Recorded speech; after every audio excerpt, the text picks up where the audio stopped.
uHezekeli 46. Isho kanje iNkosi uJehova, ithi, isango legceke elingaphakathi, elibheke ngasempumalanga liyakuvalwa izinsuku eziyisithupha zokusebenza, kepha ngosuku lweSabatha liyakuvulwa, livulwe futhi nangosuku lokwethwasa kwenyanga.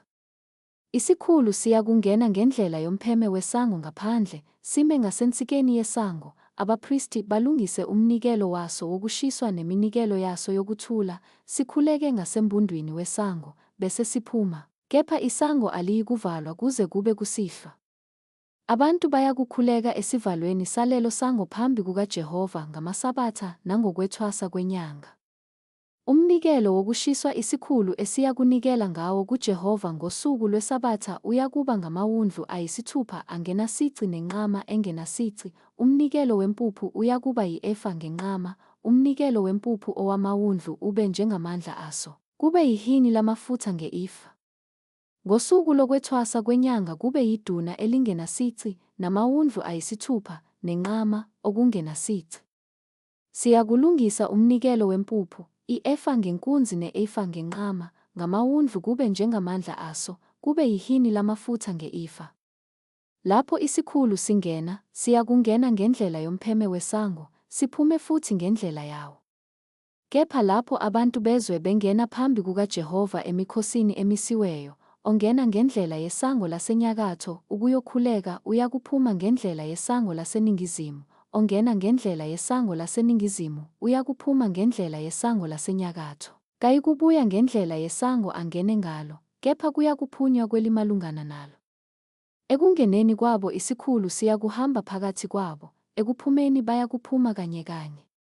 Emikhosini nasemihlanganweni umnikelo wempuphu uyakuba yi-efa ngenkunzi ne-efa ngenqama, ngamawundlu ube njengamandla aso, kube yihini lamafutha nge-efa.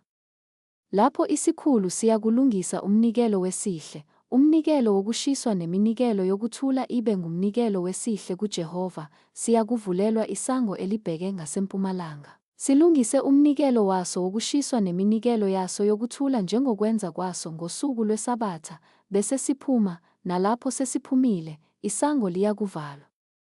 Uyakulungisa iwundlu elinomnyaka munye elingenasici libe ngumnikelo wokushiswa kuJehova imihla ngemihla, ulilungise ekuseni njalo. Uyakuwulungisela umnikelo wempuphu ekuseni njalo, ingxenye yesithupha ye-efa nengxenye yesithathu yehini lamafutha ukugcoba impuphu ecolekileyo, kube ngumnikelo wempuphu kuJehova njalo ngesimiso esiphakade. Bayakulungisa-ke iwundlu, nomnikelo wempuphu, namafutha ekuseni njalo, kube ngumnikelo wokushiswa imihla yonke. Isho kanje iNkosi uJehova, ithi, uma isikhulu sinika enye yamadodana aso isipho, kuyifa layo, yimfuyo yayo ngokobufa. Kepha uma sinika enye yezinceku zaso isipho sasefeni laso, siyakuba ngesayo kuze kube semnyakeni wokukhululeka, bese sibuyela esikhulwini, kepha ifa laso liyakuba ngelamadodana aso. Isikhulu asiyikuthatha efeni labantu ukubaphuca imfuyo yabo, sithatha emfuyweni yaso siyakuwanika amadodana aso ifa ukuze abantu bami bangahlukani, kube yilowo nalowo nemfuyo yakhe. Wayesengingenisa ngendawo yokungena eseceleni kwesango emakamelweni angcwele abaphristi, abheke ngasenyakatho, bheka, kwakukhona lapho indawo ngasemuva ngasentshonalanga.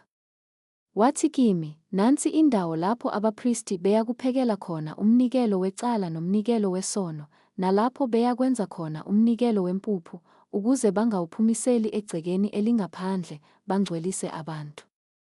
Wayesengiphumisela egcekeni elingaphandle, wangidlulisa ezingosini zozine zegceke, bheka, ezingosini zonke zegceke kwakukhona ibala.